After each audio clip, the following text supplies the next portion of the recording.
Hello, beautiful people. Welcome to the latest episode of Another Job Bites the Dust, episode 18. This week's guest is a very good friend of mine and colleague as well, Bernadett Ostorházi. She is an actor, singer, producer, editor, a lady of many, many skills.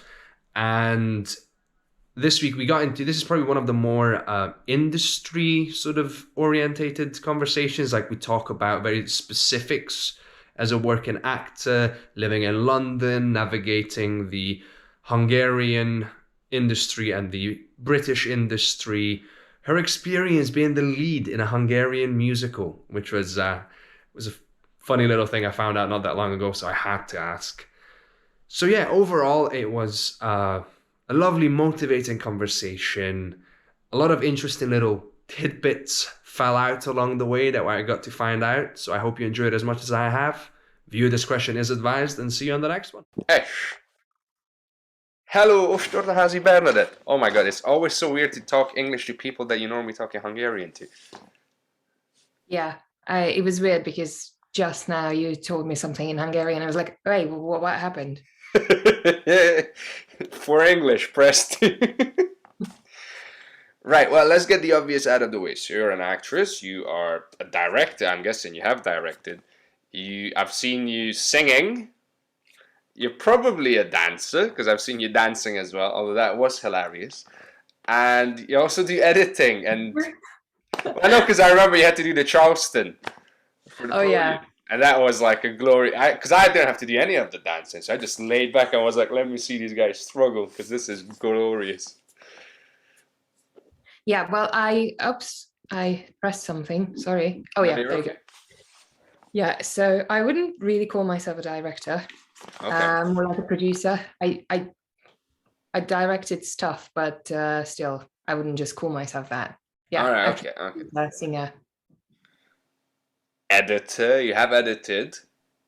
Yeah, that's sort of my day job. So I am retouching for a photographer, and I also have a film production and a theatre production company, and that involves all the, I don't know, editing marketing materials and editing our videos, marketing videos, and also filming for other people, other actors. So you're doing everything creative to keep busy and make those bills, get them paid. Yep. Right, well, let's start at the very beginning. Oh, and you're also from Hungary. I should mention that. You're from Hungary. Right, so let's start with the beginning of like how you ended up in acting. Why acting? How acting? When and where? Give us the juicy gossip.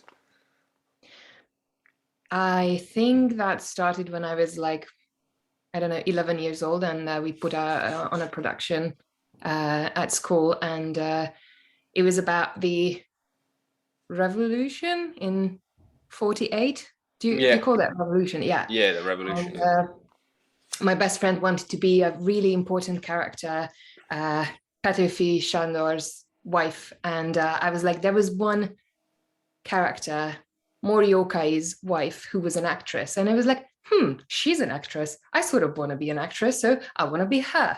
But she got written out of the play, so I ended up being like a seamstress. Right. A sewer is a different thing. A seamstress in the background. And I got shut down because I really went into it.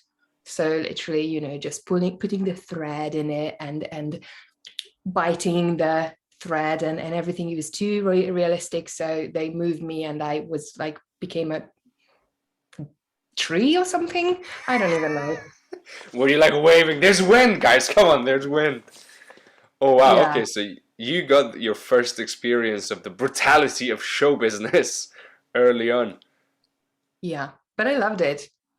And I didn't really know how to be an actor, and I didn't know about castings and that what you have to do to become an actor. I think and when I was 16, I realized, okay, there is a school where you can go to. So then I started to prepare for that, and then I got accepted to the acting school, acting university in Hungary right after high school, and then it was sort of straightforward. Yeah, nice. That's pretty cool, actually. And then you then once you've graduated, were you working in Hungary for quite some time? Yeah, so the school in Hungary, it's 5 years, and the last year was like we were not placed at theatres, but we were able to apply to theatres, and I spent a year at Székesfehérvár, and then they hired me as one of the resident actors for another year. And then I decided to pack my life and move to England. Right, so you just 2 years after, basically, was it 1 year after the whole thing? You just moved to England? Yes. Okay, okay, interesting, interesting. I mean, I've done more or less the same. I just did it before the acting training. You did it after the acting training. Fair play. So that's already an interesting dynamic there that I want to get into. But just so I've got this idea, so you finish your training and then straight away England. I mean, and that it brings the question naturally then of like, how come, why, what was the reason for the move?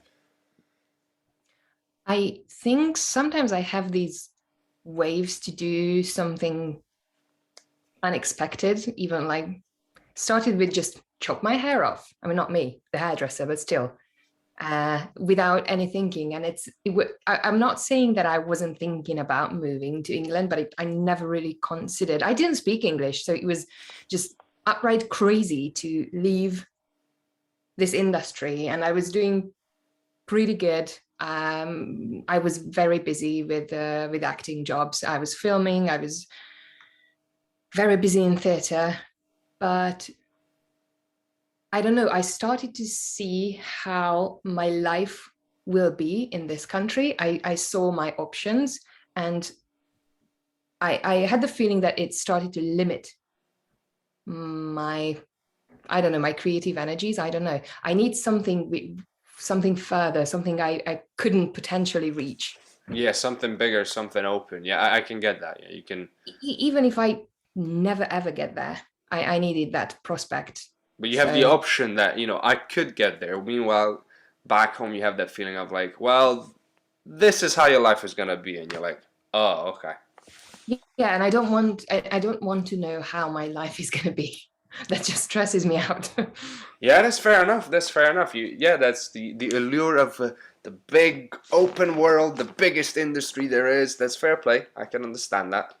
And you've been in the UK. I mean, you've been acting in the UK for quite some time now, then, haven't you? Yeah, I think it's my 7th year. Oh, check you out. Wow. Well, in that case, okay. Well, let's start with some of the other stuff. You just covered how did you become an actress and how did you move here. Nice and easy. Done. Sorted. Phew, that question can go out the window. So, well, in that case, I'm just gonna have to get into how you've been finding it here, because obviously there's a massive cultural shift for you, because you came as just as me as a more or less a fully formed person, an adult, right? So you came here, no English, and or was it basic English or was it no English? It was very basic English. I studied English in high school, but well, that was worth nothing. I always studied German. German was my first language, and now I can't speak German. I mean, I want to get into it again because probably I didn't forget everything. Yeah. But I couldn't. I understood quite a lot, but I couldn't speak at all. And I was listening to the Harry Potter audiobooks before I came here, and I still have them on my phone. This is like when I don't want to listen to music, I just put it in my ear, and that's how I was working on my accent as well. Thank you, Stephen Fry and Jim Dale mostly. Yeah, and I wanted to start with the very bottom. I was like, okay, I'm going to wash dishes in a restaurant because then I don't need to speak English. I can speak how much I want to. And I phoned up a restaurant and they told me, or not phoned, I wrote a little message because I was like, I'm not going to pick up the phone. And they told me that, yeah, well, we don't really have an open position to wash the dishes for us, but if you want, you can be a waitress. I was like, whoa, that's a big jump. But I said, okay, I learned the basic vocabulary I learned the name of the cutleries. I don't know why did I think that I would need that on an interview, but I did that. and they just basically told me, okay, whatever, she will pick up. So I started in a Japanese restaurant, and I've been there for 8 months and picked up mostly everything there. Nice. I mean, I was gonna ask, how was that like? Just trying to live in a country where you don't have the vocabulary. It can be daunting at best. It must be terrifying. I loved it. I don't know. I was an exchange student when I was 11. I went to Germany, and Okay. it was like the same. They put me in a home with a German family, and I didn't have any other option. It was like use charades and everything just to try to explain what you need. And I love this rush. Mm.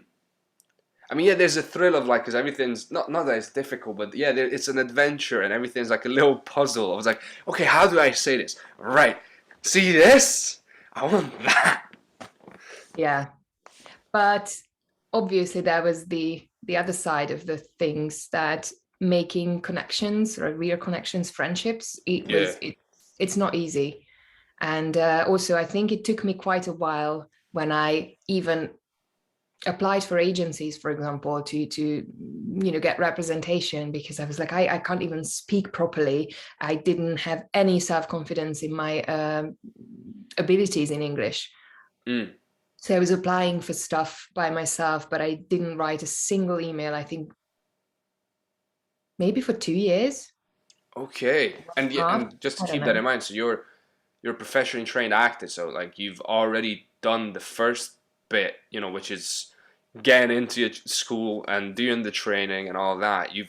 That's like the first major milestone, a major step in any actor's career. I was like getting to a level where you're like, okay, I'm good enough to be a professional now, right? I've got the skills, I know the work ethic and things like that. But then yeah, then you had this added layer of like, now what? Yeah. And in a different country, that's a toughie, because it doesn't matter where did you come from, you have to start over, because nobody will ever acknowledge those credits, even those, not even the university. They can see that you are trained, but it doesn't really matter. I mean, I was actually, yeah, I was talking with, so the previous interview was Julia, Julia Julay, Oh, she told me, yeah. just to mess with people. But yeah, so she was talking about how coming over here with she had 10 years of a career in Hungary, and then you come over. They've slowly started picking up that she's got experience and things like that. But in the beginning, it was like, yeah, okay, whatever. Like we don't know what that means in context. You could be doing 10 years of anything, and you could be a kid's entertainer as far as we know, because we don't know what that means in your country. You know. Yeah, Like you could go to the top school in Hungary and they're like, okay, it all sounds Hungarian to us, so we have no idea. exactly. Yeah, okay. And so was that your experience? Just now we don't know what that means. You're gonna have to like prove it. You're gonna have to earn. Yes, and I literally saw that there is no other way. I wanted to do more than just do day player roles, because Mm-hmm. I was like, okay, I'm so over that. I've done that, and I didn't want to just do the conventional way, going from day players to do uh, hundreds of them, even not the roles itself, but the auditions. Even the auditions are really daunting when you feel that you passed this and you want to do more. So I founded my theatre company. I missed theatre, I missed doing theatre, and I didn't even get any audition Mm-hmm. for theatre. So we picked a play, and we put on a show, Diane Vivian Rose, and it was a 3 weeks run in London. We managed to break it even. It was a really big thing, and yeah, I experienced that the way to go is to create the opportunities for yourself. Yeah, I mean, because the industry is such a numbers game on its own. Like if you just rely on the industry, it's very much a numbers game. You're gonna keep doing it until somebody notices you. Then you get something bigger, and you do that for a while, and that can mean 5 to 10 years even.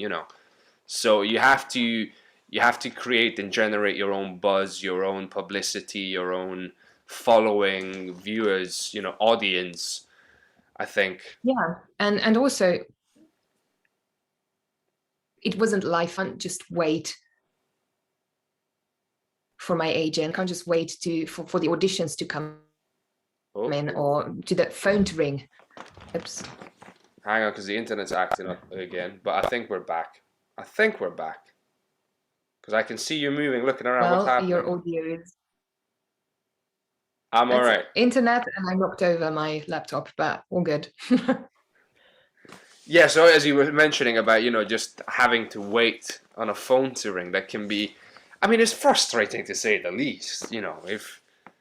Yeah, and I wanted to, so I quit my day jobs I think 4 years ago. Ish, yeah. And I decided that I need to find something which I also love doing.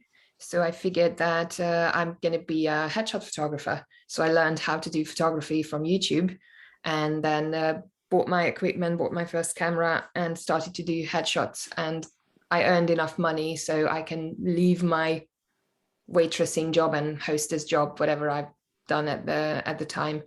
And I've done that for more than 2 years, I think. And then I got bored again. And I was like, okay, that's fun and it earns me money, but I need prospect in my day job as well. So that's when I went into producing, and now I have a very big job which just jumped on me. So I am producing a 6-part TV series, which was like a series of accidents. Obviously, there's NDAs and stuff, so I'm not asking you to tell me what it is, but I'm curious of like how you. Wow, okay. Talk to me about producing a 6-part TV series. Well, I'm learning from zero because I've done producing smaller stuff. I've never done anything like this. It's huge. I don't even know how it's going to happen. I suggested to bring the production to Hungary so we can cut the costs. Not half, well, almost half. Yeah, and I have my connections there, so it was sort of obvious. You're bringing it home to the home turf. Yeah.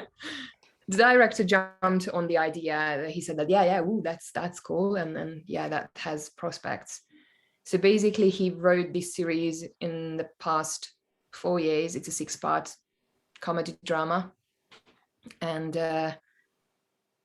he had a producer, but she ghosted on him. So he approached me with a role in it and sent me the script, and I loved it. It was one of the best scripts I've read in the past years. It was very funny, very witty, and I loved the role, which he asked me to audition for. I got the role. So I was like, we had a meeting, and I asked him, okay, I'm really glad that I can do this. I really love the role, but do you have a producer? Because I would love to jump on that too. So yeah, we had a few meetings and decided that we're going to team up. So now you're producing and acting. Yes. I mean, that's fair play. That is a lot of responsibility, but as long as you're getting paid for it, that's the dream. Totally freaking out. That is the dream. Well done, you. Oh my God. And I mean, yeah, I was going to say, just the fact that in like 4 years in, you're like, yeah, day job is nice, stability is nice, but I can create my own stability with my work in the field that I'm interested in. I think a lot of people are terrified by that move. But yeah, you just made the decision of like, I'm going to make a living in creative stuff. Doesn't have to be acting just the one, but at least I'm in the creative world. Yeah, and it wouldn't work if it would have been just one thing, and it had to be complex again. So photography wasn't enough for me again, because I saw, okay, this is my studio, this is my setup, this is what I can do. What else? Producing itself is like endless possibilities. I have no idea what's going to come out of it. Maybe I will hate the whole thing. And I was like, okay, I'm never going to do this again. I don't think so, but yeah, because like people, yeah, producing's like puzzle solving, but every single piece of the puzzle is constantly moving and potentially hungover and potentially will cancel on you at the last minute. It's like, wow. But, and I'm not really interested in producing just for the sake of producing. It's very, so I had a dream once where when I was imagining how my life would be, and you know how Reese Witherspoon has her company Hello Sunshine, and they're producing all these book adaptations. Yeah. And this is how I could see myself on the long run. That obviously auditioning, doing the basic just actor things, but aside from that, I really want to take control over some of the aspects of my creative life. So I want to pick the stories I want to tell. I want to pick what I want to play in it. I want to pick the team I'm working with and make it happen. Yeah, And it no. doesn't have to be like a big scale thing. It might be a short film. It might be a 6-part series. It might be a feature after that. I don't know. Yeah, no, that's fair play. It's you surprisingly notice that a lot of even Hollywood, bigwigs, celebrities are into the doing your own thing. Like that world of Hollywood where studios run everything is very much changing. Like Ryan Reynolds has a gin company, probably a production company. Wi-Fi. He's selling Wi-Fi. Do you know what I mean? He's got a football team. The Rock. He's whatever else he's doing. Like The Rock is literally doing everything he can. As you said, Reese Witherspoon producing and acting and probably directing. I don't know. Like everyone's doing everything these days, or trying to do as many things as they can. Yes, and I don't know how it's with you, but in Hungary, no, I don't know how is it now, but 7 years ago, 10 years ago, if you did something else besides acting that was frowned upon, it's like, okay, it's like you're not concentrating on your craft if you're not doing just that. And it wasn't really encouraged. It was upright weird. Yeah, no, 100% agree. Like I was thinking about this a while ago. Like I had this dream of like, if you're going to do it properly, it has to be the one thing. You can only be great at one thing. Where I was like, well, actually, no. Like if the things are related and they're around each other, then they actually complement each other, and you become better at everything because you have different, insight into different moving parts of the industry as a whole. So I mean, obviously, don't do acting and then I'm gonna go on the moon at the same time. Like, okay, that's not gonna work out. I don't know. Maybe it could. I was like, Maybe it could, but I mean, yeah, that would be a very specific role.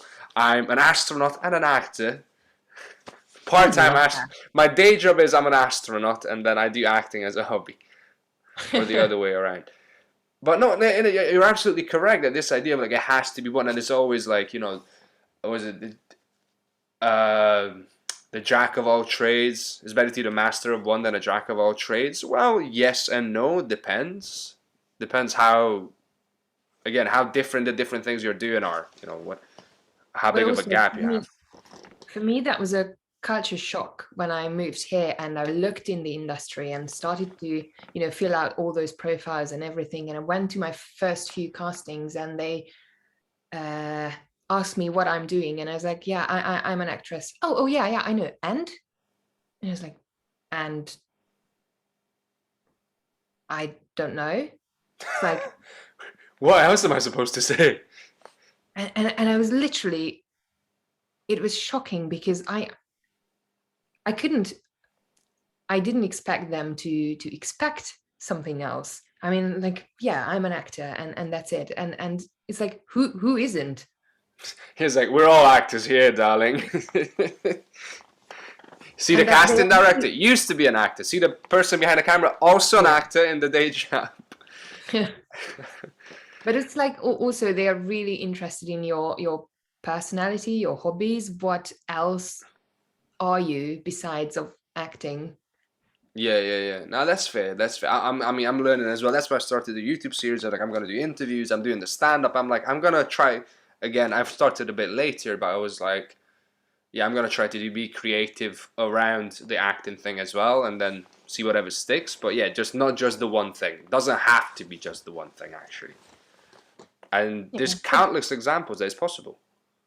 Yes, but also there are many actors who's built in a way that they can't do or they don't want to do anything else, and that's absolutely fine as well. My brain isn't wired that way, and it took me a long time to realize that.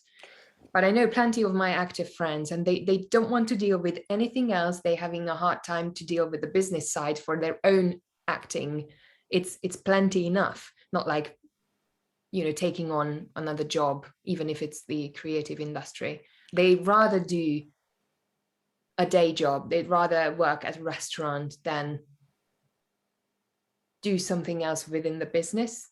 Yeah, I get that. No, that's fair play. But I mean, if you want to survive this industry, then or just survive in the industry, then you have to have some sort of income that keeps you going.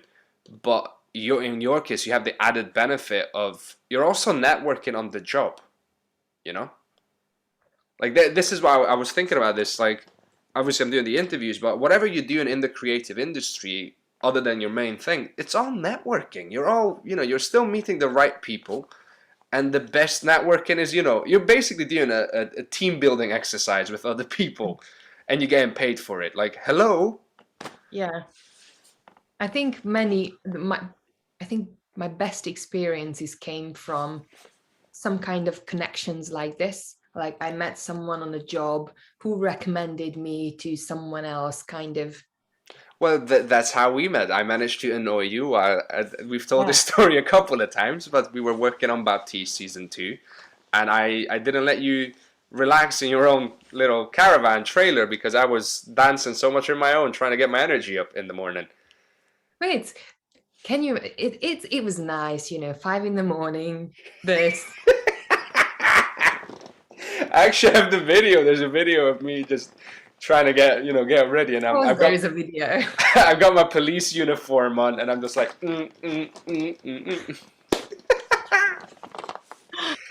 Uh, Yeah, I wouldn't have thought that we are going to end up working together. yeah, not from that first impression, I reckon. Yes, I like to make a splash whenever I enter a project.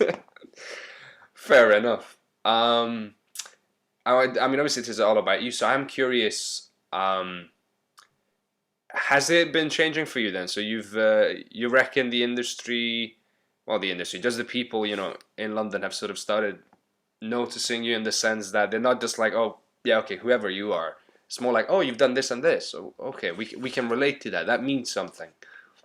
Yeah, and it's not just that, but obviously now I'm working in the UK, and I've been seen by many casting directors. So I'm not saying they know my name, it's not that, but they do have a sort of a connection that, oh yeah, we've seen something from her. So I get, if I look through my auditions and my audition tapes or what I've been seen for, I can definitely see an arch going from horrible commercials to day players, one-liners, and now I'm doing a lot of guest star auditions and series regular auditions. I've been seen for bigger productions as well for Disney, which is sort of a fluke. I'm not really counting that within this arch because I think it's damn luck Yeah, that I mean out of some of those it is luck. Yeah. 900 or 1,500 little thumbnail headshots, they managed to pick mine for, I don't know for how many they asked to self-tape for the role, but that's just luck. But these guest star roles, these smaller casting agencies, then yeah, I do count that as a success and that it's going somewhere. And my rejections are getting bigger as well. I got close to very, very good roles, very close, and it's tough to handle when it doesn't go your way. Yeah, yeah, but yeah, you're absolutely correct. You have to take a step back and just again, like the rejections are getting juicier because it's like I'm being rejected for, oh, this could be a lead role, or this not even a lead role, but like a supporting role as opposed to Yeah, day player number 2. Yeah, okay, no thanks. Like, it's like now it's whatever. Yeah, but these ones, and I realize that I have tactics how I handle rejection, and I know what works for me, and I know that if there is something I really wanted, I need to allow myself to just cry over a little bit for one day, and then I can move over. But the last time, it hurt so much that I was like, I'm not going to deal with it. Probably it's going to bite me in the ass later. Oh, can I say ass? Well, Yeah. I said, This is a swear-free podcast. I mean, swear away. Like, yes, open okay. season. Go crazy. So I was like, I'm not going to let it in. So I'm going to put on a series and literally not think about it. It's one of those ones. Sometimes, yeah. Sometimes it comes in layers. So like I can deal with this side of it, but then there's that bit, and then there's that bit. It's like, yeah, there's different Yeah, and aspects. it was bad because I had 2 rejections within 3 days. Oh, One for theatre for Ed Fringe, and it was a big thing. It was Muster Station. I don't know if you heard about it. It was quite big in the Ed Fringe this year. okay. And the other one was for a gladiator role. Yeah, which I was remember talking about this. Bulgaria. Yeah. And yeah, 3 day apart. And I was like, okay, this is just too much in one go. So let's just watch something. Yeah, fair enough. I mean that is always I actually haven't talked about this on the interview series, but yeah, dealing with rejection. That's what's your go-to thing, huh? It's 2 things. That's what I mentioned before, to let it affect me and feel miserable, cry, eat ice cream, very basic stuff for one day and then move on. But honestly, it's not one day, it's a few hours maybe, because I am so busy that I don't really have time to cry over it. For feelings, I don't have time. I don't have time to feel. Come on. I'm a busy person. I'm an actor in the capital in London. London does not have time for crying. But really, that's why I like that. For example, I don't know, Julia probably mentioned that we are putting on a production together. She has not mentioned it. She has mentioned that she's got projects down the line, but she has not mentioned specifically. I think she knew that we'd be talking, you and I, so she wanted you to have the honors. Oh, she could have mentioned it. Anyway, so we are putting on a production in November, and this is something we do ourselves. And whatever happens, whatever rejection comes, this production is still there, that I can't wait to get started with it. And I love doing it. It was so shitty to get funding for it. It was one of the hardest things we've ever done, I guess. So, applying for Arts Council, what is that? Mm. Arts Council, yeah. Yeah. New system. It was literally so many 12-hour days just writing a bid. It was crazy.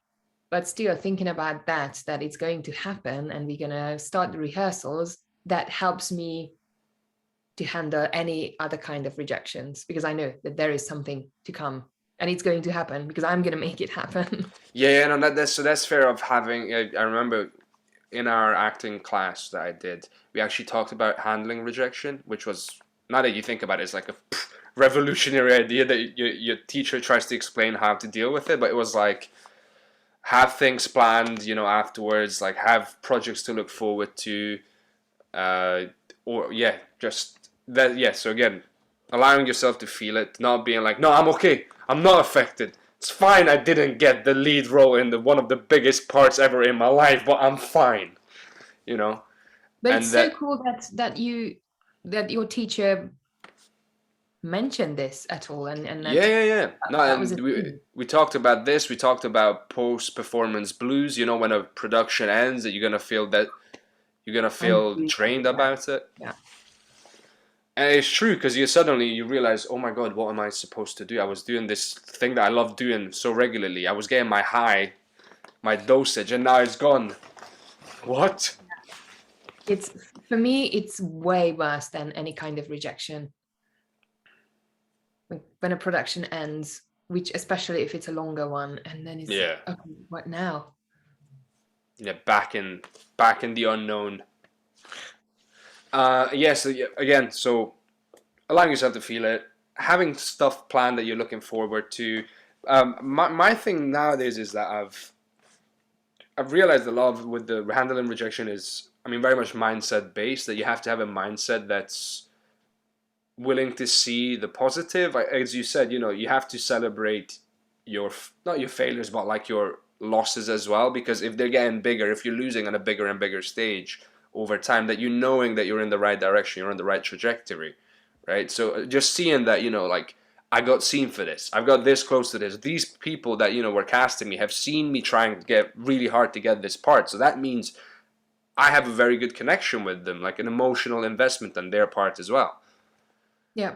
And that's always going to be an easier door to open the next time. And then, you know, so you got all that stuff, you know, just seeing the positives. And then my thing is, going back, is like, I actively try to take pride in what, regardless of the result, and the fact that I put in the effort, as long as I know that I tried my best, at no point did I just give up. That I'm like, yeah, I've got nothing to be ashamed of. And I try to remind myself, because it's hard to, you know, think positive when all that emotion is crashing down on you. But just to have that little voice of like, yeah, it's shit and you're supposed to feel like shit and that's normal, but, you know, little positive. So yeah, I think that's sort of the things I use to deal with it. But yeah, probably the biggest thing is just being okay with failures and, you know, losses, and still feeling just being proud of them anyway. But honestly, it's 80% of our job. So if you can't really handle this and get over the fact that you hate self-taping or hate going to auditions, which some people do, weirdly, that's going to be a miserable life. Yeah, no, I mean, I don't know. I'm not gonna lie, I don't hate self-taping. I love it. And because I'm like, at the end of the day, I'm still doing acting, you know? Like, yeah. If you love acting, the thing that, you know, the bottom line, you love performing, you're still performing. Yeah, I do miss the human connection. Yeah, that's true.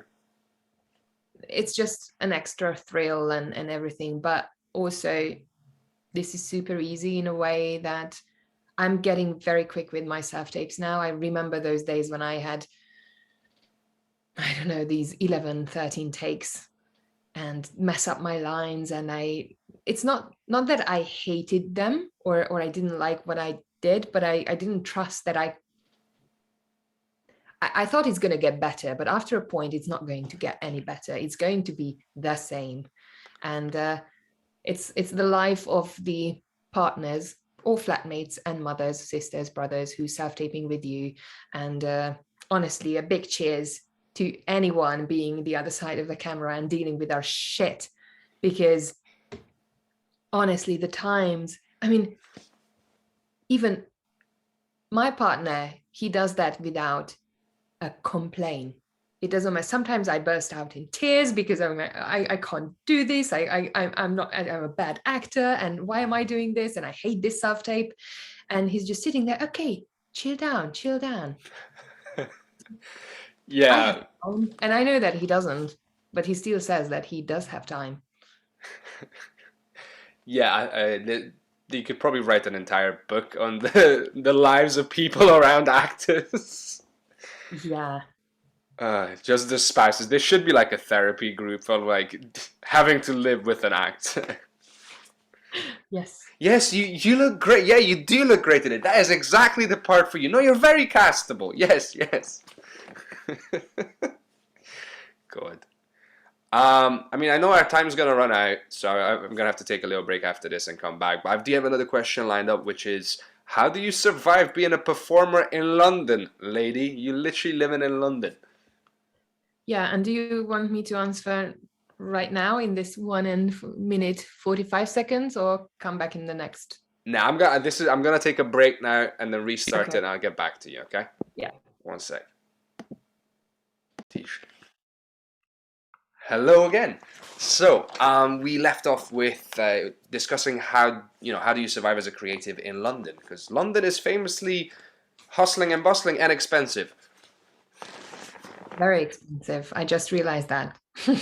I had my sister over, and having to pay for stuff for two makes you realize that it's crazy, even for one.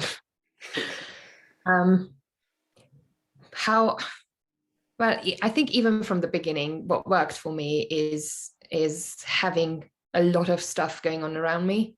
So as I said before, I am doing retouching for a photographer who's doing headshots, and it's basically at the moment my steadiest income, because I can count that, I don't know, a certain amount of picture will come into my way every month. And also, as I'm having 2 production companies, obviously the theatre production company is sort of, it's not for money making, let's put it that way. Yeah.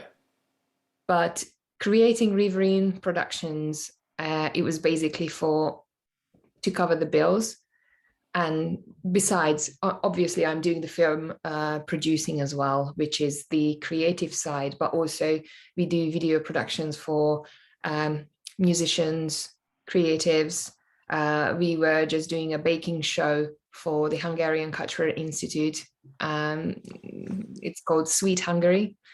And yeah, also the second year running, we were filming the final showcase for the Rose Bruford students in the acting masterclass, or no, the master project of act. I don't know the name of their course. So it's a master's degree in acting, and the final showcase, and we were filming it the second year now. And it was like 24 students. They all got a duologue and a monologue, and we filmed it. We putting together for a final showcase, and that's a project we really love to do, and we really love working with actors who are mostly, so they're not just starting out. They usually, it's their second degree, or they decided to, I don't know, change careers and become actors, and it's, you know, it's a nice environment, and all these little things sort of add up, and it's very hectic in a way. You earn X amount of money in 1 month, and half of it the next one, and then 3 times the month after. So it's not really predictable. Not many people can handle that lack of steadiness. Yeah, so that means that you have to budget in advance, and you have to be very strict, because you don't know exactly how much money you have coming in, right? Yeah. You can be And like, I know this is coming in next month and next month and next month, so I can, that's what I'm gonna buy this because that money's gonna come in. And yeah, and the worst part is that you don't know that this or that is going to come in, because sometimes you can't see in the future, in a way that you don't have anything lined up in the, I don't know, in the next 2 months. So you have to see what comes along or what you will find. And my experience is something will come in your way. I mean, if you put in the work and if you keep working, something will come up. I don't think I've ever had a month since I've been doing these when I didn't have anything to do. I mean, that's a testament to all the hard work you've been putting in as well. Because I've seen you work, lady. You don't go easy on yourself. Yeah, I know. But also, I couldn't do that. So I have to be clever about how I live in this city. I can't go. So I live in zone 4. And that's, if I want to go to Charing Cross, to the city, it's £11. That's it, out of the window. I can't do that every day.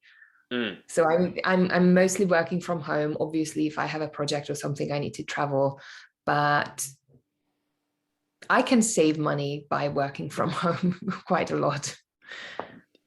Yeah, fair enough. I mean, I'm guessing people in London are more fans of working from home for that very simple reason, is that travel is a nightmare financially speaking. Yeah. And now it's impossible. Just coffee got really expensive. I didn't realize that. But do you remember when we went to Pret before we did the podium cabaret? Yeah. And it was like suddenly you got a sandwich, you got a coffee and maybe a drink or something, and you already spent the money for a complete lunch. Yeah, no. I mean, if I go to London, yes, I live on sandwiches. I mean, if the fancy stuff, the luxury item is Pret a Manger, but if not, I'm going to Sainsbury's and getting a sandwich, and that's that. It's still, it's food. Yeah. You can't be too picky, but okay, so that's so you're going on the route of just cutting down, unnecessary costs by avoiding travel and things like that, and pretty much, and focusing on generating your income and sort of budgeting accordingly and trying to get as many, fingers in as many pies as possible, as they say. Yeah. I mean, that's fair. That's fair. I think because I'm always fascinated by this because London is seen as, besides being the capital, for the industry, it's one of the biggest hubs, the busiest hub in the UK, probably.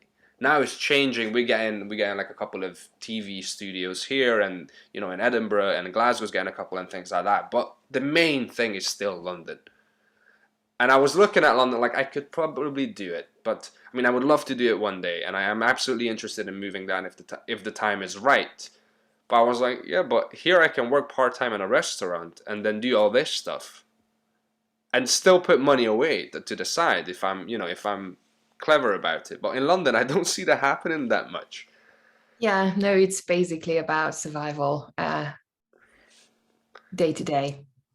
I had a very long period when I was literally coming out zero every month. So it takes time to build up these connections and this hub of like working opportunities. Paid work. Let's talk about that, because I think I don't see London actors going. A lot of unpaid work. I was gonna say I don't see London actors going. So we have this production, unpaid work. And you're like, no, fuck off. Just keep walking. I can't do it. Yeah, I think there has to be a time when you say no to these. And I'm still willing to do unpaid work, by the way. It's just have to be really good. So it has to be either the role. I think there is a triangle, but I'm not sure.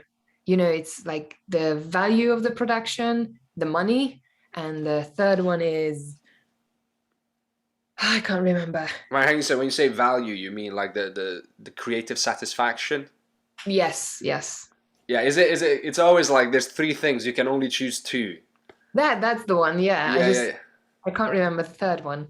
Value, money, and probably just the free time availability you will have in your life. It's like yeah, it was more interesting than that. But that could work too. Fair enough. Yeah, that's the creative world, but you can make it happen. It's good to see that people are doing that, and I'm happy to hear that. Yeah, because London freaks me out, but in a good way. Like I'm excited, but I'm also like, It's like approaching a very angry bull that you're like, you're cute, but. Anyway, the other thing I wanted to ask you about is, there's a couple of things, because obviously you're still active in Hungary as well, right? From time to hey, hang on. Yeah. So I was gonna bring this up because I've seen, not that by complete coincidence, I see this poster for this romantic musical feature film, and I'm like, hang on a minute, I know who this is. So I'm watching the trailer with you, and I'm like, oh, this is glorious. Oh my God. So yeah, you did that was 5 years ago. That was 5 years ago. Okay, so at that time, were you still going back to Hungary, or are you still? I'm still doing that. So it came in a way that I was still working at a Japanese restaurant, and this casting director phoned me. I know her, and I knew that if she calls me, that's a role, that's important, that's a casting. So I wasn't supposed to carry a phone, but I was like literally just doing it underneath the bar. Sorry to all the restaurants that say, actors are not supposed to carry their phones, but in this day and age, you gotta have it with you for things like that. Your agent will not call you out of hours. They will literally be in the middle of the shift of like, hey, Sylas, so audition. Exactly, and that was like that. And they were already like at the final round. So I asked, okay, what's the deadline? And they told me yesterday. So I was like, okay, then actually I'm not feeling well. Can I go home? And I went home and did the audition. Really? Yeah, because it was the lead of a movie, and I was like, yeah, well, I can lie for that. I'm pulling in a sickie, sorry. For a lead of a film, just saying, Netflix, if you get in touch, I will be sick all month. Oh my God, you have no idea. The doctor's letter I will produce. Yeah, I never played my, hey, you said that this job is flexible card, except for that, but I didn't want to risk of them saying that, no, you can't go. And I know I needed to learn the lines and everything. Anyway, so I sent my audition, and they told me to buy a ticket to go home for a callback. And I was like, okay, but can we do like a Zoom call with the director? Because maybe he doesn't like me in person. And we had that, but basically they just asked me, okay, when can I actually fly home? Oh, wow. And that was such a rush that I got the book. I was reading the book on the airplane, and I was like, I had the feeling that I can do anything. So I was in a really good place to go into the audition, because literally from the airport, I went to the casting room, and I needed to sing and everything. And they put me together with the actor, and it was very, very fast. And I didn't sleep for 2 days waiting for the answer. And then they told me that I got the role, and I was like, oh my God. Thank you, Jesus. Yeah. So that we were shooting that 5 years ago. It came out 4 years ago, something like that. Yeah, I know, because I saw this on Facebook. Somebody posted something and it came up, and I was like, I know that person. So I immediately looked up the trailer for it. I was like, oh. Yeah. But yeah, so you just feel romantic comedy, musical. Was that anything? Was that a special experience compared to other stuff? Yes, because it wasn't really on my like bucket list. Mm. When they, oh, I would love to do this or that, but I was actually really wanted to do something like this. I just never really vocalized it. And also I had terrible experience with my like singing auditions a few years back, and I had the feeling that I'm not going to be able to do that again. I'm not a singer. I'm not trained in musical theatre, but it wasn't really like that. And I liked the music, liked everything, and I was like, okay, I'm just going to go for it. And I wasn't nervous at all, and I think that definitely helped. And even the filming, obviously, that was it was very complex technically, singing with a headset, and it was like singing in rain, and then 4 a.m, try to spice yourself up. It's like you're really tired, and it's 4 a.m, you have 2 hours to pull this together because the sun's going to come up, and then you have to this is like your money shot. That's the emotional song, and that you have to push through. I loved every moment of it, really. Yeah, because I just had this revelation, and just like, people don't realize how much, like, movies are already complicated, right? Just all the moving parts. When it comes to singing, dancing, like, same with fight choreography, like, things like this to capture and for it to work. Yeah, the editor can do some magic, but... Oh, God. But the stuff still has to be there, like, it's not like, okay, yeah, we're done with this, thanks. No, you have to hit marks on specific, like, as you said, with music, it's like a whole different ballgame. Did you do your own singing, by the way, for the film? Yeah, of course. And they used your voice for the singing as well? Yeah. Cool, because I'm only asking because that's another thing people don't even realize. Yeah. And also for one of the songs, they required not a different technique, but they had an idea how they wanted the song really chesty, really, really gritty and earthy, and it required some kind of different singing technique, so it won't hurt my voice. So they sent me to a voice teacher, and we worked on that particular song, and I think it really worked, but it's just so strange to listen to it because I don't really sound like that, and I think it sounds different than my other songs in the film. Interesting.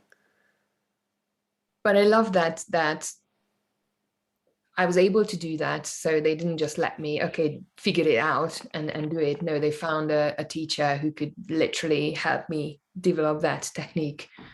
Nice. So they were supporting you throughout the whole process.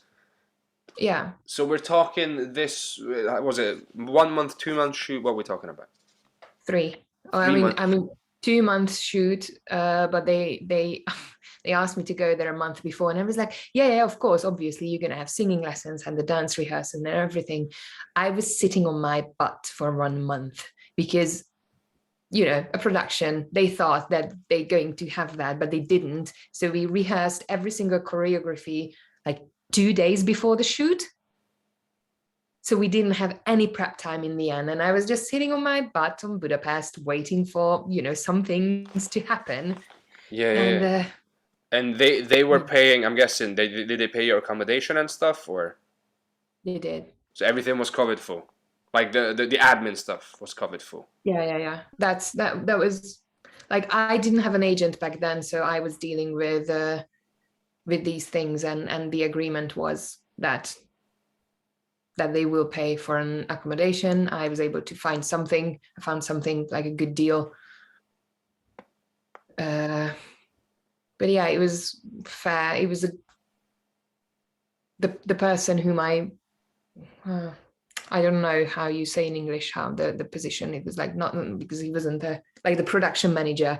He was a very, very decent person. So okay, so I didn't have to haggle too much, Okay, well, that's ideal. That's what you want. You don't want to be like, hey guys, I have these expenses. You're like, yeah, you figure it out. And it's like, yeah. No, don't play these games. Yeah, but also if you're a lead in a production, that's also different than haggling for a guest role. No, because that's 100% true. Okay, and obviously you got to work with basically a Hungarian celebrity, because you had Mr. Stoll there as well, unless I'm mistaken. Yeah. I mean, it's really fun working with him. Okay, I've never met him as a person. I don't know what he's like. I only saw Mesholto growing up, obviously, because we all had to watch it. That was like required viewing if you're a Hungarian teenager in the 2000s. So yeah, I was like, oh, you work with Stoll. That's pretty cool. Yeah, it was. Yeah, it's a good memory. I liked it. Good. And yeah, it's just by accident I saw you perform. And I was like, oh, I need to ask about this. And coming back to London, did that open any doors for you? Or was it, again, like, okay, it's a lead role. We know what a lead role means in a musical. We also know what that means. But it's in Hungarian, so, like, okay. It's like it never happened here, so nothing. I obviously I have a good... I was able to cut together a very good and strong singing reel. So whenever I am doing a casting for something like that is really good. And obviously it has a very high production value, so they can see that it's not just, from a short film or from a showreel companies. Yeah. So you can see it. Yeah. The so production that is good. And also, for example, for this this American production, which I auditioned for the gladiator role, they specifically asked me if I carried a role in my career before. Not so because I have quite a few guest stars and day players and stuff, and because it's a Hungarian credit and they don't know the production company, they don't know the production, they didn't, even if I literally written that it's lead, but it's still, they read your resume and the information is just, it doesn't get through if it's not in English. It means interesting. So I was curious about how they're treating it, but you're basically saying, other than, like, they see it as you got showreel footage. You got really, really good showreel footage, but other than that, it means nothing? Yeah, kind of. Wow. No, but here it did mean something, because they were like, oh, okay, that's okay. Because the productions do need to know that you can handle a role which has an arc. Yeah. And then you can say that, yeah, I did this. Yeah. And these are proof. So it's like extracts from it if you want to see that. But it's not just in here. It didn't even open any role back in Hungary. No?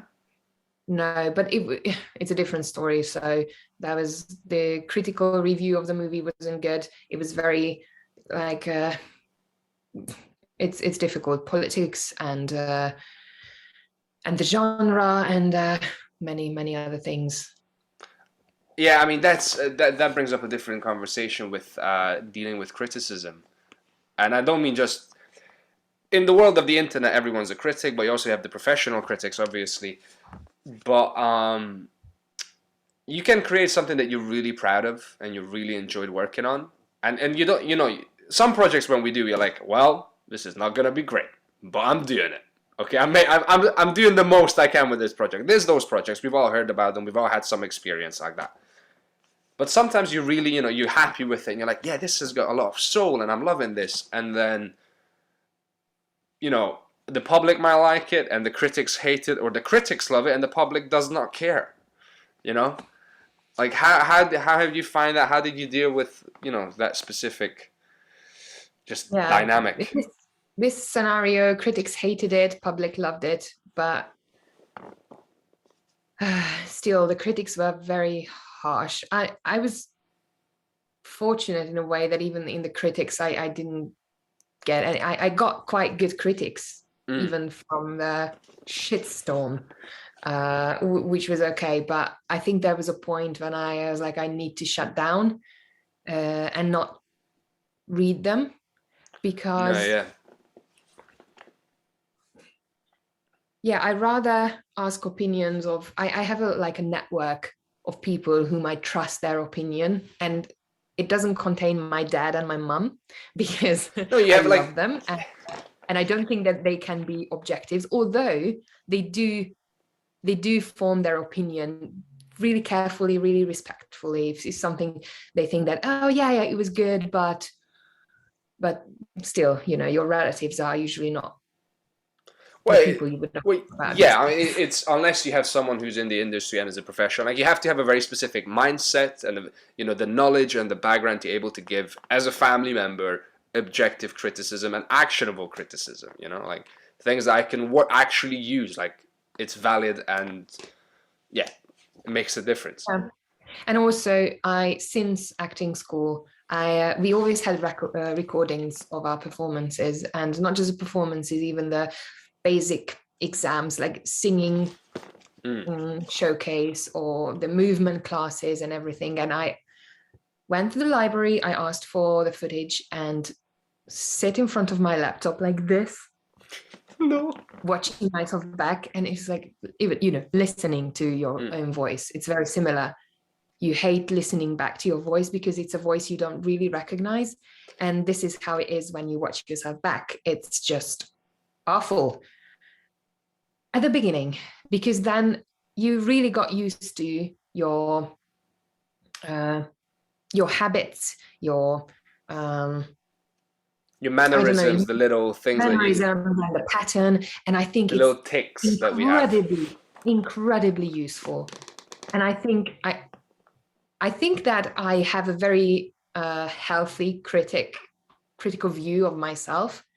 And it's not about, oh my God, how's my hair and I look awful and everything.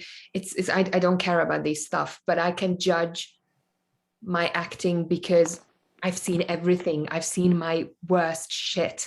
I've seen some of my highs, some of my best moments, and I've saw a lot of average stuff. So I know where to place myself when I watch myself back. Yeah. So what you're saying, that you've cultivated a somewhat, as objective as one can be, but somewhat, as you said, healthy critic, because it doesn't happen overnight. In the beginning, you're like, oh, and then you get better, and then you're like, oh, I wish this was better, but then you've got, you know, you literally have your entire life's work to measure this last performance against. So, you know, in some ways, you have to become your own best critic. Yeah. And also, you become familiar with the concept that, hey, that's you, that's what it is. And you just have to deal with that fact that that's your face, that's what you do. Yeah, no, I mean, that's fair. Yeah, it's a lot of life is making peace with stuff, you know, that like, this is what it is. It's not gonna get better. Yeah. And now I'm gonna have to run with this. I'm gonna make the most of this. And guess what? A lot of times it actually works out to be amazing. But that's okay. That's fair. It just occurred to me, that you must have had a very interesting experience doing that in Hungary. Have you? The other thing I was going to ask, obviously, since you're an international superstar now, how you managing, the two, working in two countries, two industries, or are you focusing more on London now? Or are you trying to do both? I am more focused to London because it does take a lot of energy and time. But I have those connections in Hungary whom I'm getting auditions from, and I'm really cautiously keeping those connections alive. But it's not easy in a way that your face is not circling around the industry, because obviously if you're in theater, or if you're in even in like a daily series or TV production, films, whatever, your face comes up and people will think of you. People don't think of me because I'm not there. I'm not in their mind. I'm in, maybe 3-4 people can think about me when a similar role comes up, which I could play, but that's not a big number. And also, especially because of pandemic, because I'm not living there, they just don't want to, complicate things. And it's easier to cast someone from Hungary, so usually they don't even, bother. Fair enough. But also now I'm saying no to day players, because there are a lot of American and English productions shooting in Hungary, but obviously because they cast from their own country, and they cast the day player roles, and sometimes some nice guest roles. And for the guest roles, I'm willing to go home, not for the casting. No, self-tape, first round for sure.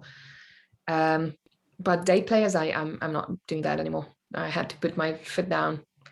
Except there's only one exception: when I want to go home, and at least I don't need to pay for my own travel, because that day player role will literally cover my expenses. Yeah, what the hell? Yeah, that's, again, it's one of those things you have to take into consideration when you're working as an international superstar, which is, can this holiday become a job potentially? Can I work 2 days and? Yeah, I did that a lot.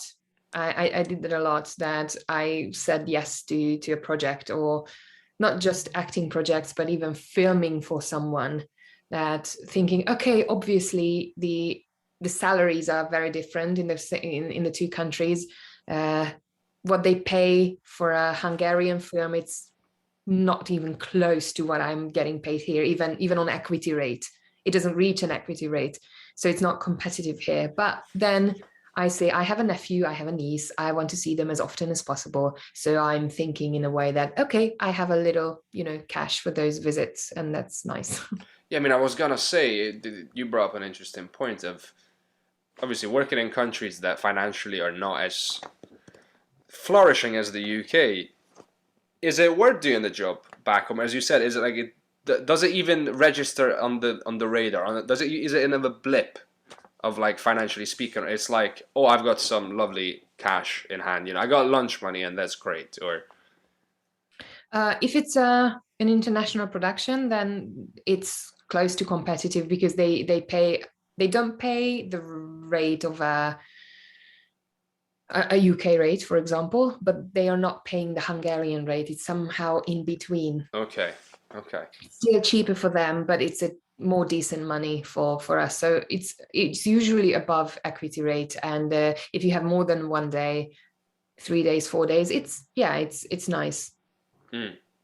But okay, fair enough. Because there's just another aspect to consider, the financial thing of, like, yes, I'm working in different countries, but can I still survive? Yeah, but also here comes the other aspect of the triangle. If you like the role, if you like the production, is there anything you can get out of it? Because just let's face it, in this profession, that's why we have agents, because we would do stuff for free. If, I don't know, Nina Gold would phone you that, hey, they have a role in the next sequel of Game of Thrones, we can't really pay for it this time, for whatever reason, you would still say, okay, yeah, I'm gonna do it. I would, absolutely, but also I'd be like, it's Game of Thrones. How can you not pay this role? Like, you're gonna have to give me that's what I'm saying. It's in an imaginary situation. Would you like to volunteer? Happen. Yeah, no, fair enough. Yeah. Fair enough. Okay, well, actually, that's sort of slowly bringing us to the end of the conversation. And I've got two final questions I love to ask. Actually, three. But one of them is obviously creatives do all sorts of crazy jobs to pay the bills. What's one of the crazy jobs you've done to pay the bills? Mm, crazy jobs. Oh, it's not crazy. I haven't done too many. I mean, good, bad, ugly, everything in between. It can be anything. Was it fantastic? Was it like, oh my God? Yeah, I was working for an Airbnb host company, so I was dealing with keys, letting people in, waiting for them to come from the airport, letting them in, show them how to, work the thermostat and stuff like that, and then go, oh my God, the waiting, because obviously planes got delayed and everything. Oh God. It was unbearable. I hate waiting anyway. And it was good because it was super flexible. I can recommend, by the way, for actors, definitely, you do a lot of walking, so it's good to keep your form. A lot of walking, but it's very flexible, decent-ish money, and it's just very unpredictable. All right, fair play. The other question I like to ask is about food. If there's Okay. if there's any dish that people in the UK should know from Hungary, take it away. You can't say bograch and turorudi because those two have been covered. I'm sorry. Yeah, I know. I really love chicken paprikash. They should definitely, and also what is that dessert? The poppy Oh, the seed. mákos tészta. No, the guba. Oh, okay. I don't know that one. I don't think there's a translation for that, and it's super weird. I think I made one. I got some grounded poppy seeds from Hungary, and I was like, I can't just go to my neighbor to offer this. It's like, hey, I have some poppy seed dessert. Do you want to try it? It's really fishy. Yeah, potentially. Because I'm pretty sure. Yeah, like always when you think of poppy, I'm like, okay, opium. No, don't get in trouble. This is like Yeah. there's always that connection in your head. Like even as a child, the first thing I learned about poppy, it was like, yeah, they can make drugs out of this, so be careful. Right. Okay. So yeah, and chicken paprikash for those who don't know is basically. I mean, I don't know how you make chicken paprikash. I probably should ask that question, because. Well, it's a stew base with onion and a lot of paprika, and you put the meat on, let it stew. Yeah. And I make it with I do make my own dumplings now, because I got this little dumpling. I wouldn't call it dumpling maker because pretty much you have to make it, but it's just this Shaper. It gives it a shape. Or... Yeah, with little holes in it. So you put this very liquidy pasta, and then you start squishing it, and then you get these little dumplings. So I make my own now, and of course I'm doing it with sour cream in the end. Like, marvelous. I'm so hungry. No, me too. I always do these on an empty stomach, and I regret it every single time. Okay, and the third question I like to ask is, what do you think is the biggest misconception people might have about Hungary? Was it something that you've run into? You're like, that's not true.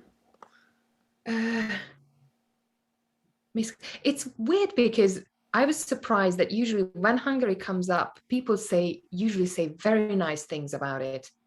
In general, I don't think I've ever met someone who would say something weird or what I thought that it's not true. They do say that we eat way too much spice and fat, and I can't really argue on that. I mean, some of it is true, because like Christmas dinner that's just calories. Yeah, and basically we do eat fat. I mean, okay, it's bacon, but it's not the bacon British people know as bacon. Yeah. Hungarian bacon. Yeah, I showed it to my flatmate, and he was like, "What is this? Why are you eating this? Nice and Cholesterol. slow fat. Yeah, that's. I would really want. Yeah, that's. I should have said that as a dish, which. That's okay. But I wouldn't force anyone to eat that. When you cook, once you cook, it's actually quite nice. You get that smoky flavor. Yeah. For those who don't know, we're talking about solunda. Come on, people. But it's too good. Well, that's all my questions. And look at us, we've still got a little bit of time left. So thank you so much for the interview. Good luck with your next project, which is with what's it going to be called, by the way? The Basement. The Basement. Okay. And this is what we're thinking. Musical? What is this one? It's a comedy drama. Is this the 6-part series? Every part is 30-minute long. And my theatre project is going to be an operetta cabaret. Yeah, that's what I was going to say. That's the one I was thinking of because I remember the big announcement on Instagram. Yeah, it's coming literally today, I guess. No, it's just we're building up the tension. So it's gonna call the Savoy, and it's a selection of songs and scenes from the Austro-Hungarian Empire's operetta heritage, with a modern twist, and also we placed it in a cabaret environment, and the premiere is going to be at the Phoenix Arts Club, where we had the podium cabaret. Nice. Well done. Well, congratulations. I will try to see at least some of this stuff. We'll see how it goes. But yeah, definitely come. I will try my best.